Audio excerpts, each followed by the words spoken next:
Hey, what's up? This is Jay Crimson from the Crimson Cult Podcast. If you are interested in starting your own podcast like me, there's no place to go but Anchor. If you haven't heard about Anchor, it's the best and easiest way to make a podcast. You can trim, edit, add music, add background noises, whatever, all on your phone. So download the free Anchor app or go to anchor.fm to get started. Thanks for listening.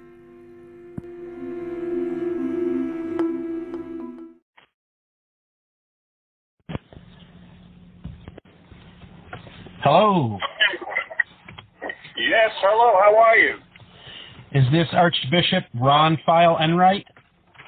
It certainly is, yes. How are you today? Welcome to the Crimson Cult. Thank you so much. I'd like to know if you're going to send me a link to your show. Oh, I definitely will. I'd love to hear you. Yeah, I definitely will. Definitely, that's great. All right. So, you are an archbishop. Yeah, I have been for a long time. What does that entail? Well, that's basically a position of responsibility that has been placed on me after an election was made in regards to my peers. Okay. And within my organization. So that's what it is, basically. Okay, and you are the founder of the Order of Exorcists, is that correct? Yes, that's true. So as a founder, do you train qualified people to be exorcists? Actually, we train them based on their calling. We train them on how to make evaluations, to make assessments in regards to whether or not an exorcism ritual is required. And if so, then we teach them the proper way to do it. Okay. The ritual itself is like hundreds of years old, and anyone can say the words, but it is a totally different scenario when you have to understand what exactly you are dealing with, because a person can say one thing and mean something else. In other words, not everything that you see is what it appears to be. Right. Especially if the person is telling you that they're possessed. You have to basically investigate them, understand what their history is, understand what their medical and physical situation is, and then based on physical manifestations that have to be documented by our assessment teams, based on all the evidence, then we make a decision as to whether or not the issue is actually a genuine demonic issue. In the event that it's not, it could be a lot of things. Mental psychosis can also mimic many things in regards to what might look like a demonic possession. And the actual possession cases are very, very small, very limited. What is often more common would be a demonic infestation. That would also be, I guess, fall in the same category as haunted houses. At least some people would think so. Right, I understand. I'm an open-minded skeptic, you could say, but the dark side's kind of my thing. So, when it comes to, just preferences of, movies and stuff like that, I've always been a horror movie fan. I am too, by the way. Nice. What's your favorite? I love them all. I love looking at things regarding demons, demonic influences. I like to look on documentaries. I like to even look at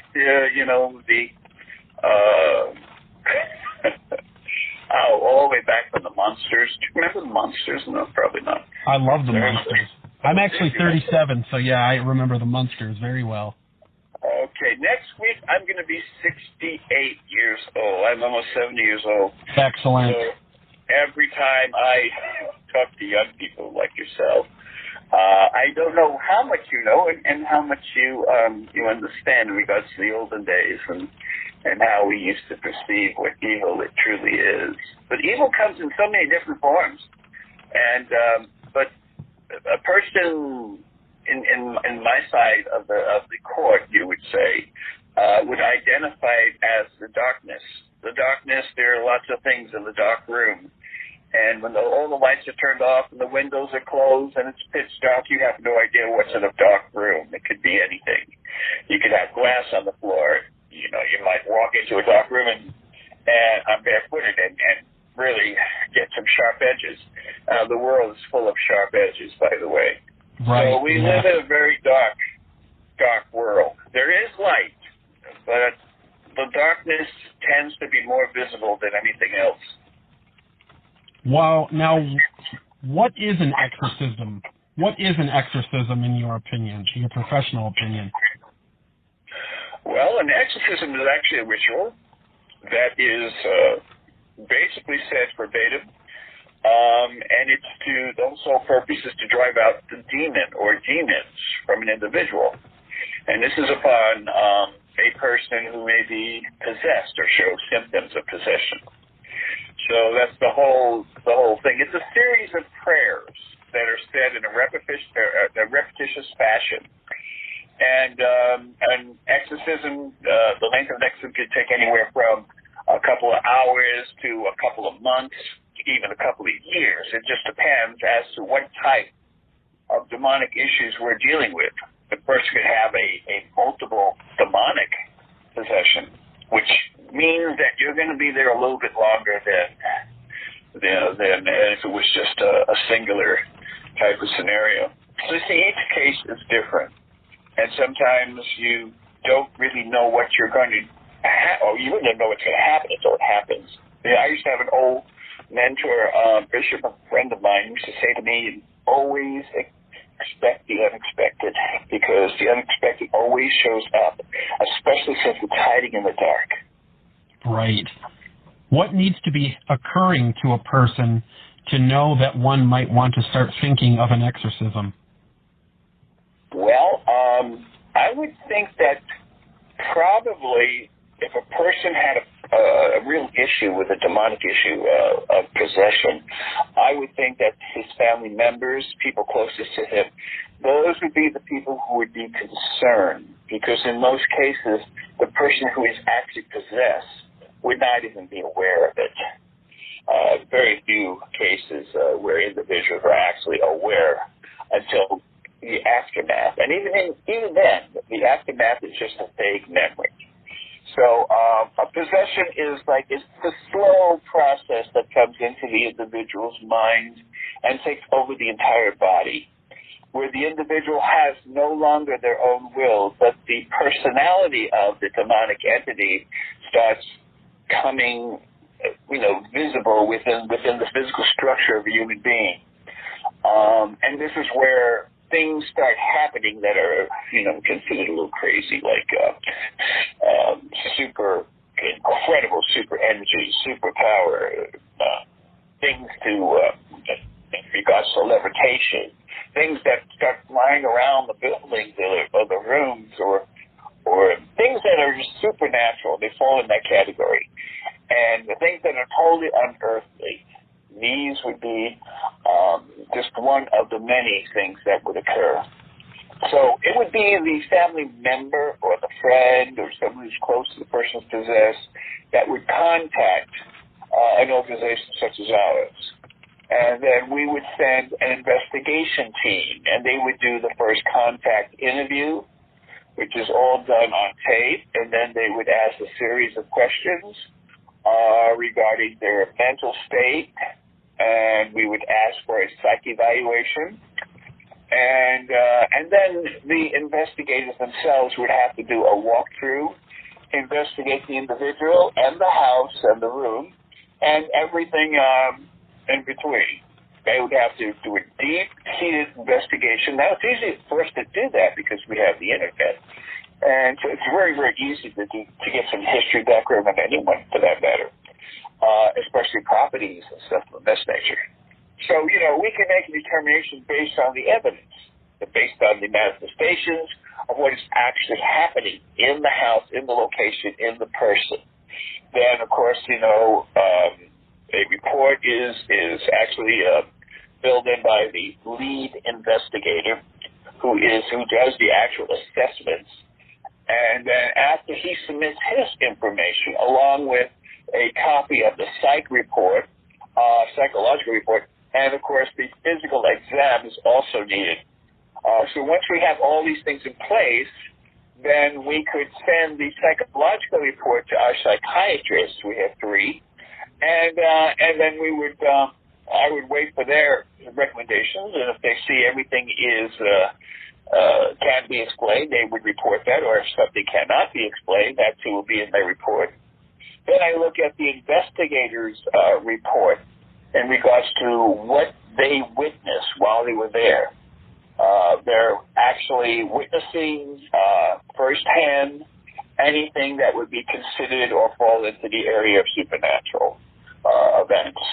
And so when all that information is compiled together, then yours truly would make the determination, and then share that information with the bishop whose jurisdiction that should happen to fall under. And then the bishop in that jurisdiction would assign one of his priests to actually perform the exorcism. Now, the exorcist has to be a minister or a priest who has obviously some theological training. And then after that, there's a on-the-job training, if you will, after the ordination. And that would be assisting an experienced exorcist.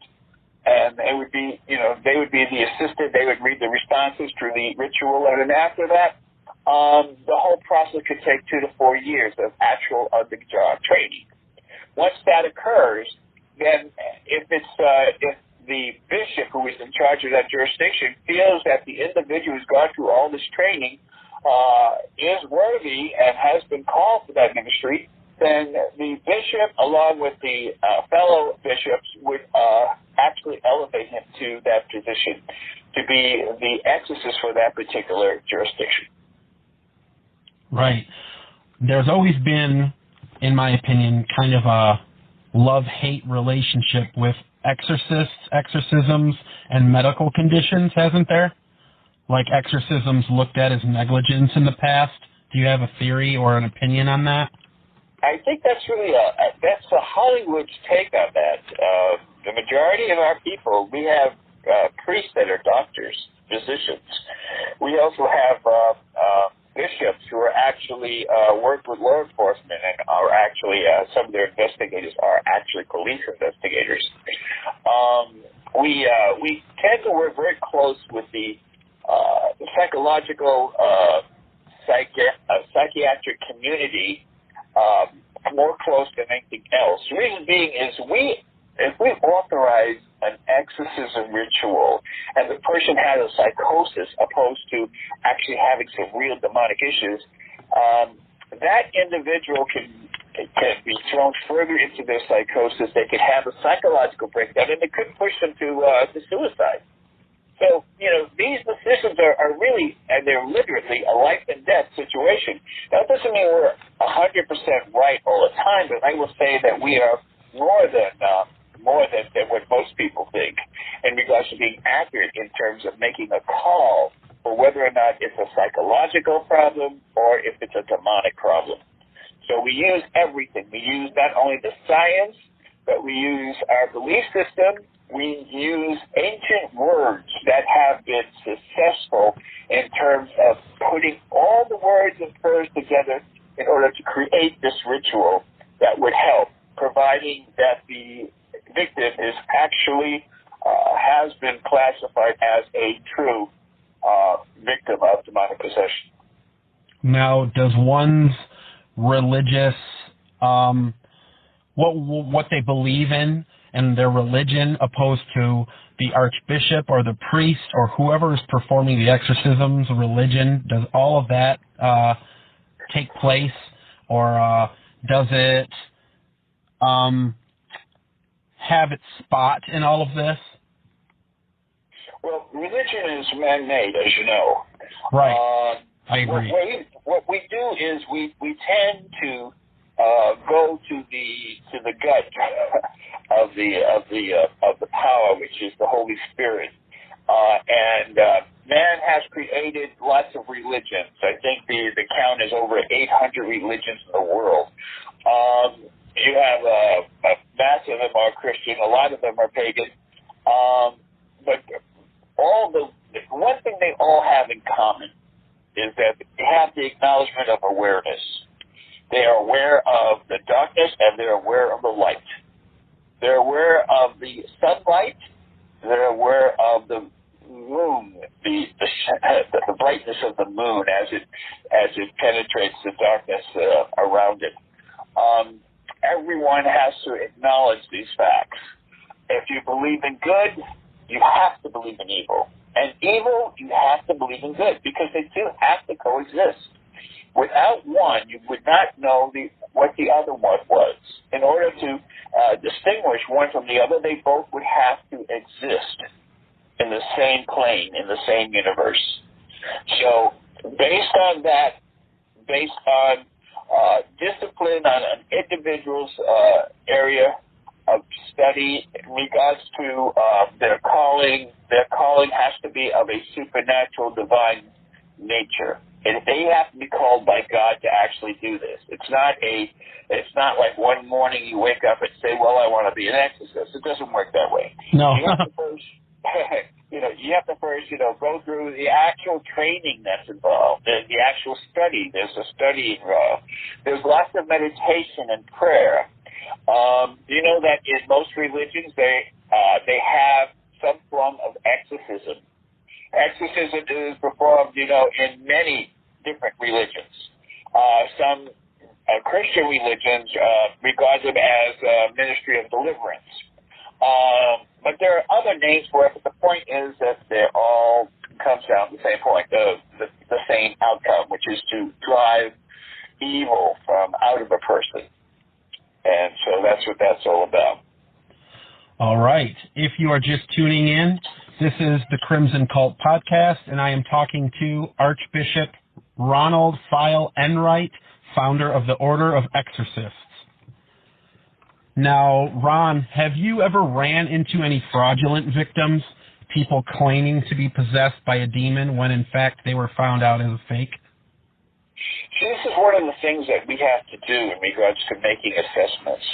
When an individual cries out wolf, we have to make sure that there is an actual wolf involved. Unfortunately, because of the human condition, most of us, we thrive on attention. We need that be recognized as somebody who counts.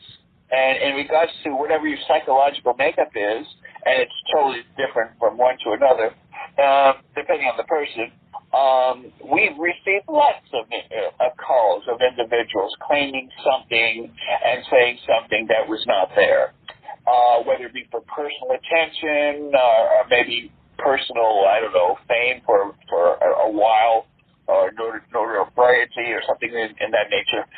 Whatever their case is, or maybe it's a psychosis, maybe they're convinced that, that they have demons, they have some kind of maybe a schizophrenic, they hear voices, so therefore they think it's the demons that are all around them.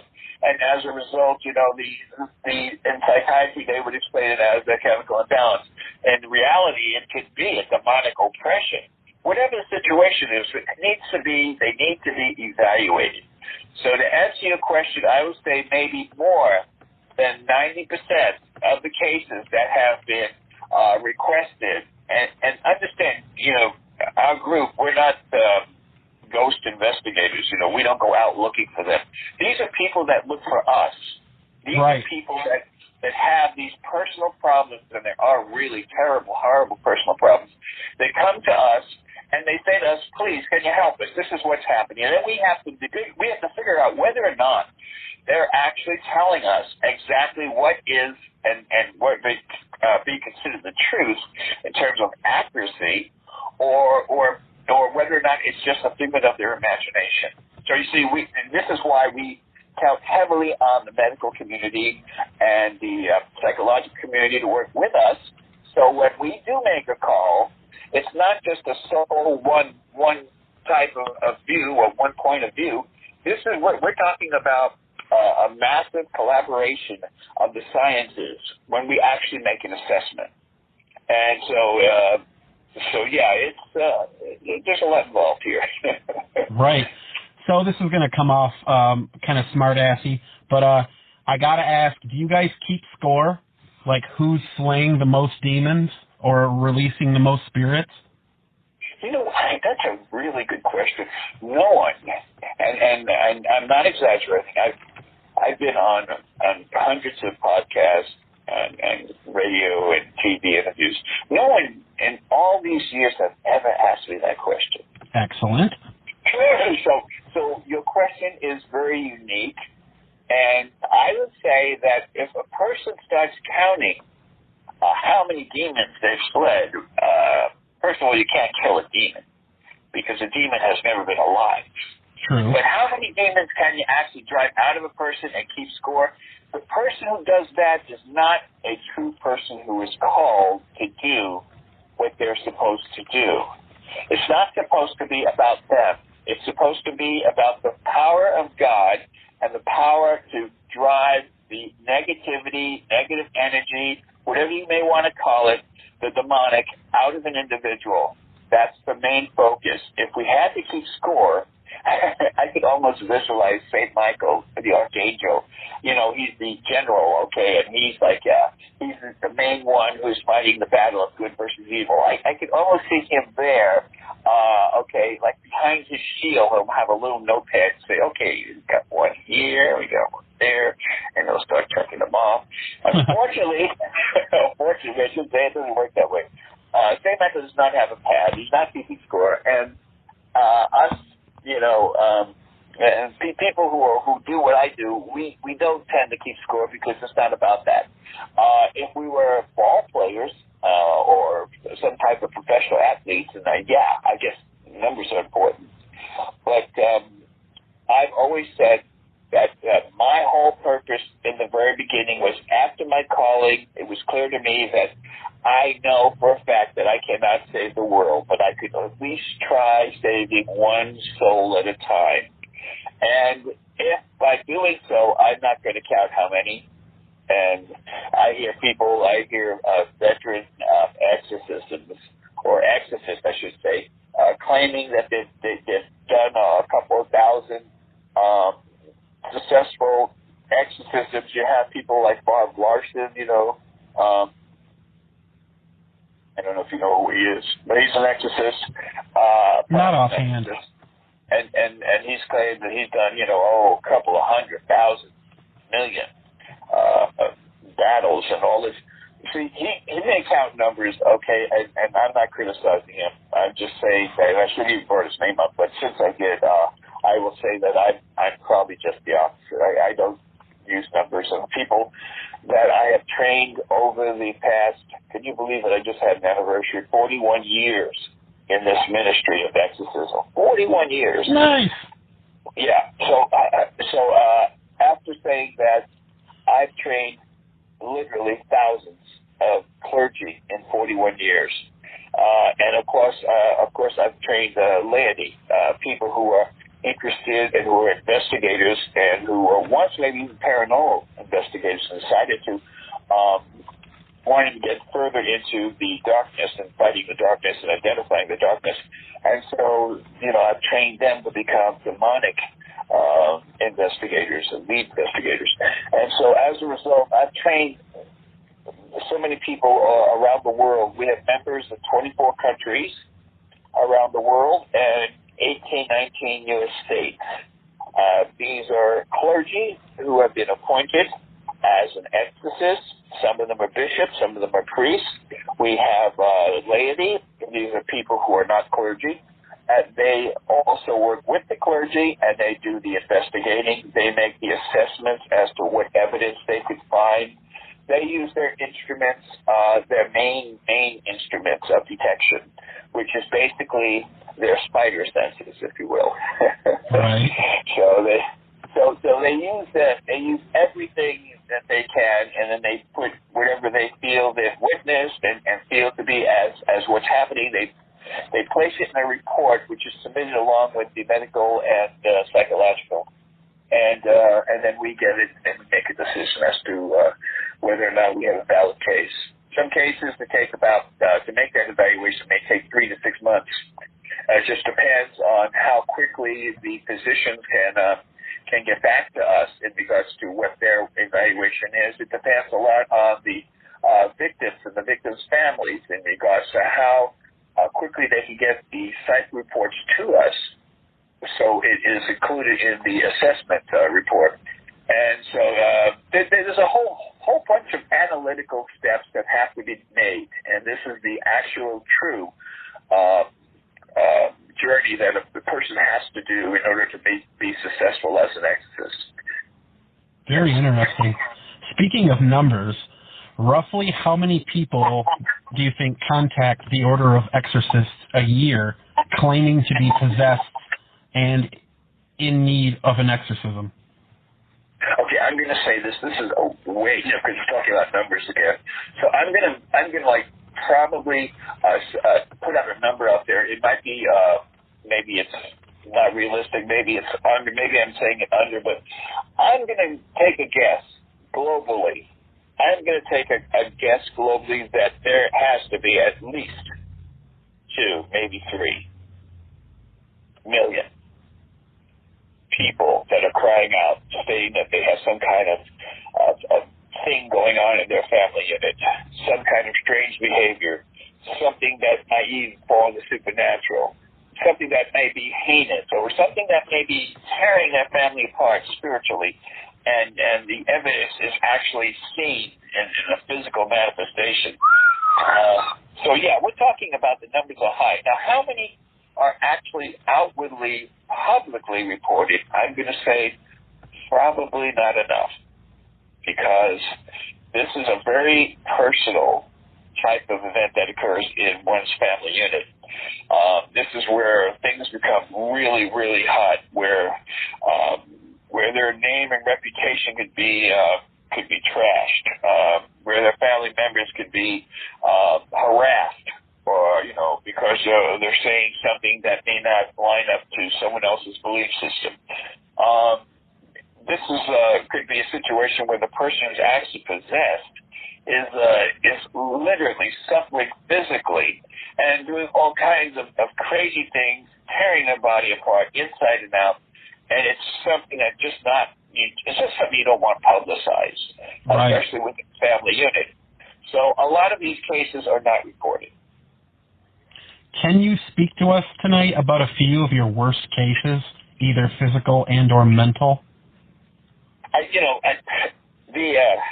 What I normally do, like on any interview, I always say, when we're off the air, I always say, just before the interview, I say, do you want this to be a G rating or an R rating, or tell me a little bit about your audience, because we have people who are listening that may not truly understand, or may become frightened, or may have even nightmares, or worse.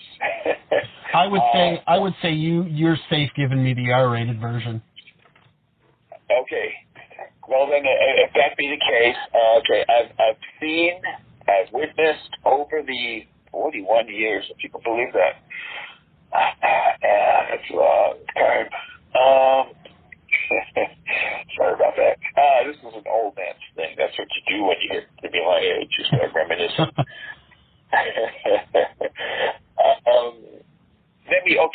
I got a story to tell you. Do you have a few minutes? Yes. Okay, good.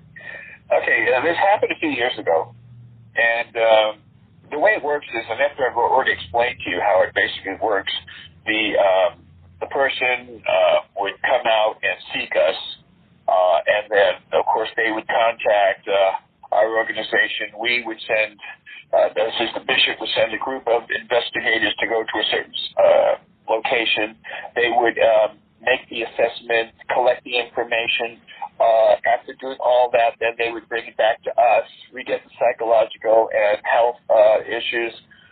We get that in paper and as a report that's given to the physicians. They review it. They make their recommendations. That comes back to us.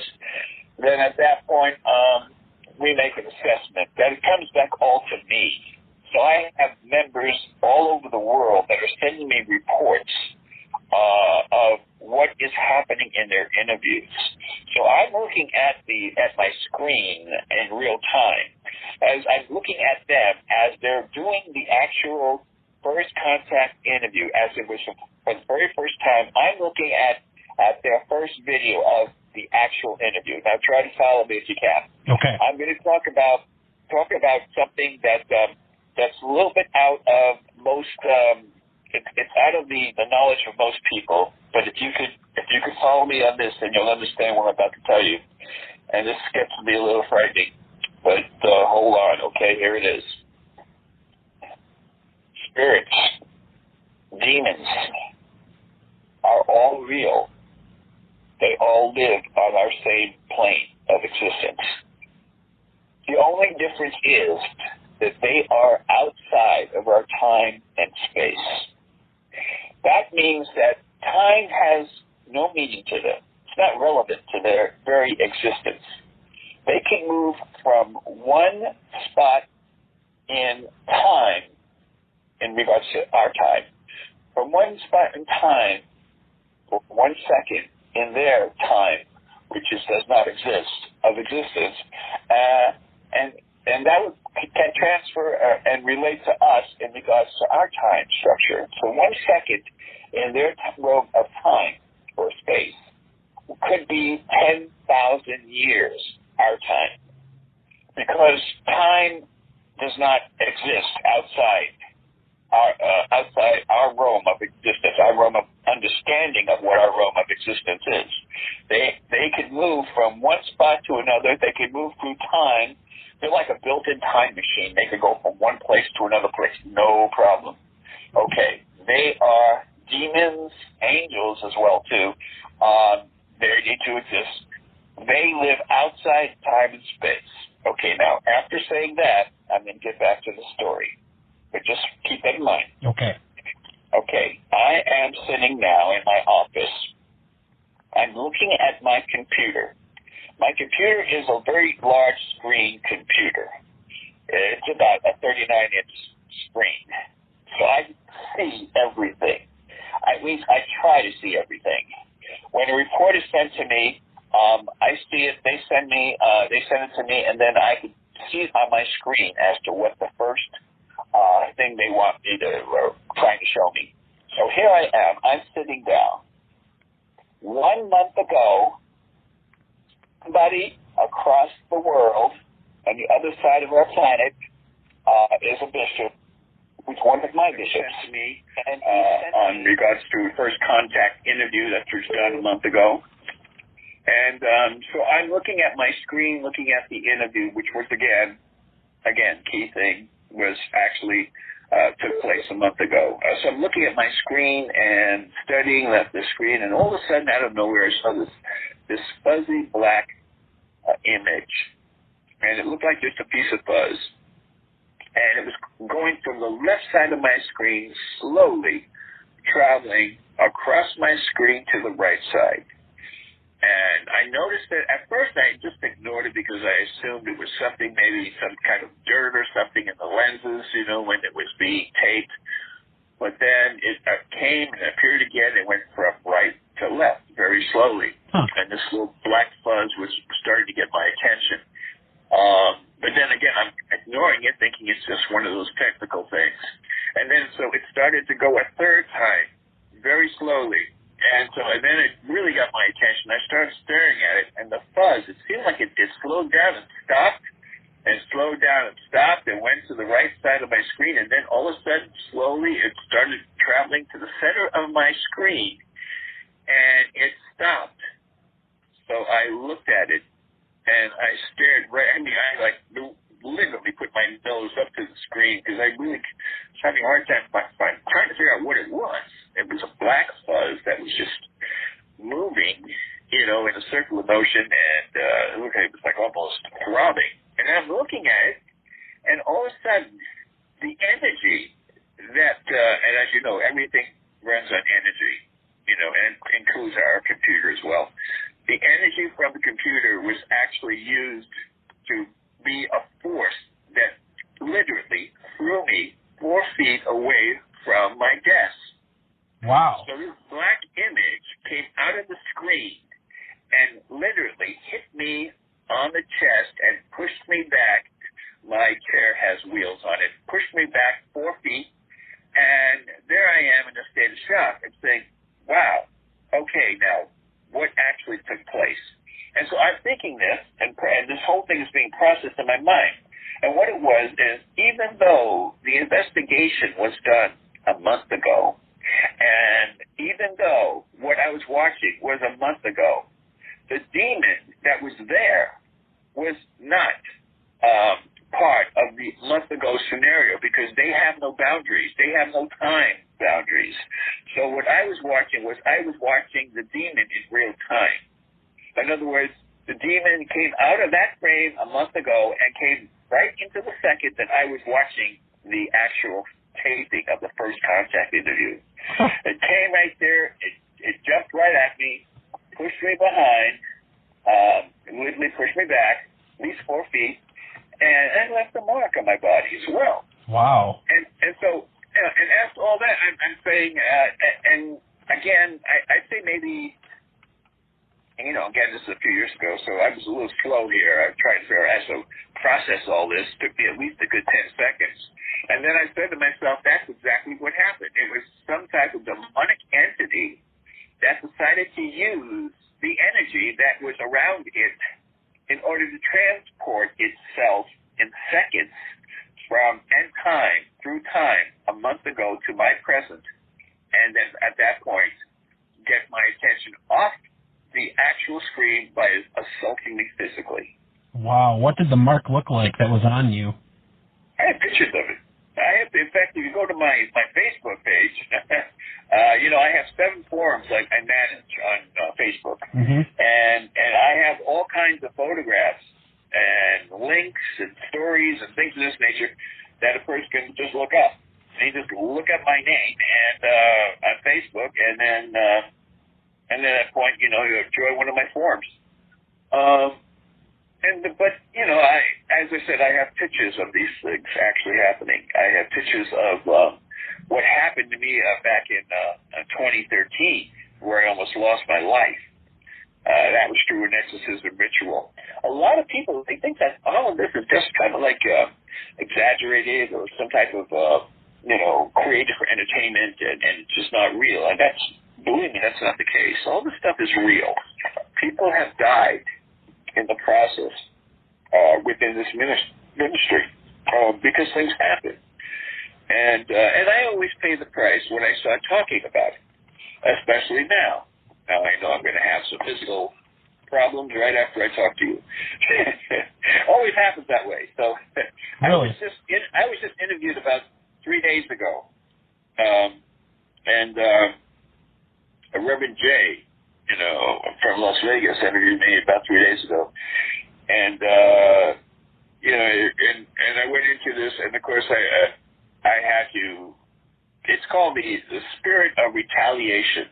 This is where the demonic, they get upset because of what you're doing, and they make their intentions known. And so we have labeled it as the retaliated spirit. And so that's what happens. And again, part of the real world. A lot of people who may not be familiar with any of these terms would probably think this is all, hocus pocus and just not real. But that's certainly not true. And I have the scars and marks to prove it. Wow. So you have witnessed the supernatural aspects that would necessitate an exorcism. I have, that's really an understatement. Since I've been doing this for so long. I mean, my first supernatural experience was actually when I received the calling to do what I'm doing. And that was when I was 11 years old.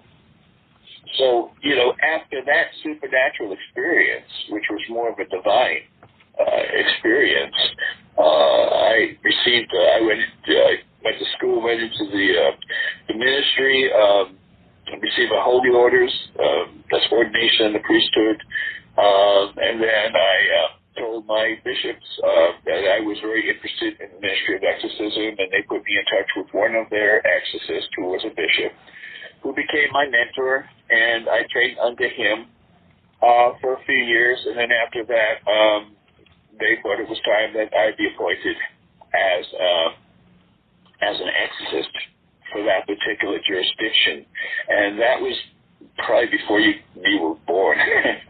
Right. That was like in the early '80s. I created the Order of Exorcists under the Sacred Order of St. Michael the Archangel back in 1982. So from that point on, we've been doing this and fighting the good fight, if you will, between good versus evil. And so that's been part of my life. I've been retired now for a few years now. I still mentor bishops across the country who have ministries and exorcisms, and I also continue to stay on top. People always give me requests. Again, I'm retired. On my website, if you've gone to my website, www.orderofexorcist.com. There's a page there which is a directory, so if anyone has any demonic issues, they could click on that, and it would take them to a list of names of individuals that are across country, and a few of them are around the world, and they could contact them directly, and that would probably help if they have demonic issues. My involvement these days is, as I said, I manage the 7, I'm being told now, it's more like 10. I have 10 Facebook forums that I actually manage and manage. And so I interact, and majority of the people who are members of my forum are clergy that I have trained who are appointed exorcists. I have a number of investigators who are trained in our organization and who know the process. And as a result, they're also in the forum. So anyone with demonic issues or anything like that, they could actually make the request online on Facebook if they belong to Facebook. Right. Can you elaborate a little bit on a few of the examples of the supernatural aspects you've witnessed during an exorcism? Well, it's everything that you've seen in the movies, except it's a lot more interesting. It's more interesting when you can smell the odors and your senses kick in. And when you have your prayer book out and you're reading and maggots are falling off from the ceiling and falling on you and on your prayer book, and it becomes a little more intense there. I could remember doing an exorcism and looking around, and there were people in the back in the same room, in the ritual room, and I didn't know there were anybody there, me and my assistant. And then looking up again, and those people that were standing there were gone. And then they would reappear again. And what they were spiritual entities that were actually in the room. What did they look like? Were they demonic? I don't know. My focus was on the victim. My focus wasn't on who was with us in the room, in the ritual room. I've seen victims, or at least one over the span of years. I've seen at least one victim turn complete transformation, and a complete transformation of their gender and height and weight, completely physically changed right before my eyes. And a lot of my people also witnessed this. That happened. I had about 11 people with me at this time. And all of them were part of my organization, all the individuals who were present. I've seen people that have been possessed and who have looked directly at me and appeared to have no eyeballs, only to find later that they had eyeballs. I just didn't see them. Interesting. It gets a little bit.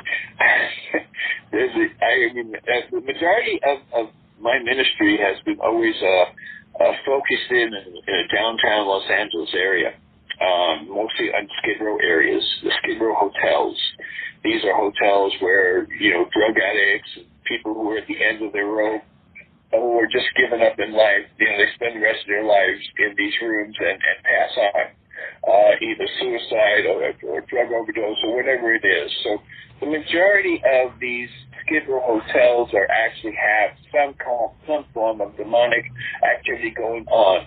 And some of the famous ones like, I don't know, they had a movie that just came out in one of the hotels in downtown Los Angeles.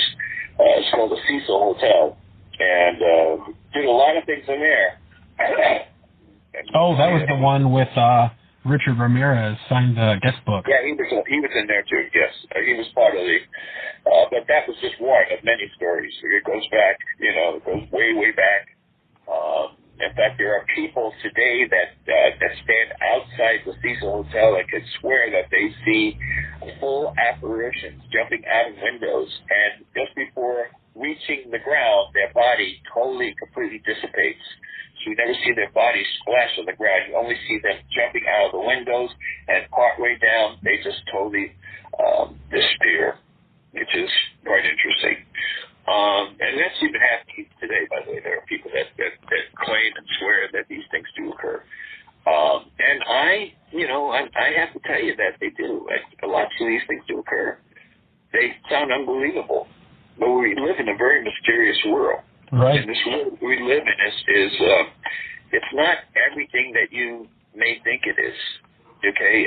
In fact, in one very real sense, we may be living in some kind of simulated form of reality, and as a result, all the sharp ends and things that could hurt us are there in the open, and we don't see them. So, we have to be very careful as to where we walk. We have to pay attention and keep both eyes open at all times, because you never know when, and God forbid, when and if it ever happens to you. And if it does, and you have that kind of encounter, well, then I only pray that you seek the right people to help you. Right. Ronald, before I let you go, I have one more question I'd like to ask you. How do you know if exorcism was successful? It's interesting. I've had that question a few times. And each individual is different, but in mostly all cases, the person's color comes back to them. Normally when they're under a deep demonic episode, they have a kind of a grayish, cold color, and their skin is very cold to touch.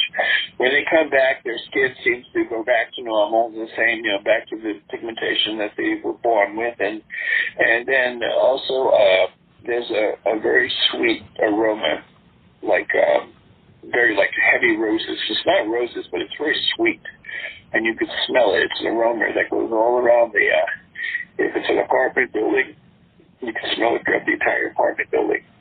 It's just a very pleasant odor. And I think that's the presence of the Holy Spirit, but that's just my opinion. But that's pretty common. Yeah. Wow. All right. Well, Archbishop Ronald Feyl Enright, founder of the Order of Exorcists, and you're in California? Yes, I'm in California, but my people are worldwide. All right. Is there anything you would like to say before I let you go tonight? Everyone, just be aware of your surroundings. Keep your eyes open, and if you're going to walk in a dark room, make sure you have a flashlight, because there are things there that you may not expect to walk into. Right. Well, thanks for being with me tonight and agreeing to be on the podcast. Is there any links or Facebook things people can check out that you might want to point their way? Yeah, anyone could just look up my name. You could look up online. There's lots of stuff about me online, but you can just go to their Facebook. Just type in Ronald Feyl Enright, and then type that in, and then it'll come to me, and you'll come to my page, and then you'll read a lot about me. In my forums, I have lots of links, and so yeah, you can go there. That would probably be the best. Right, and your name, his name will be on the title of this podcast episode.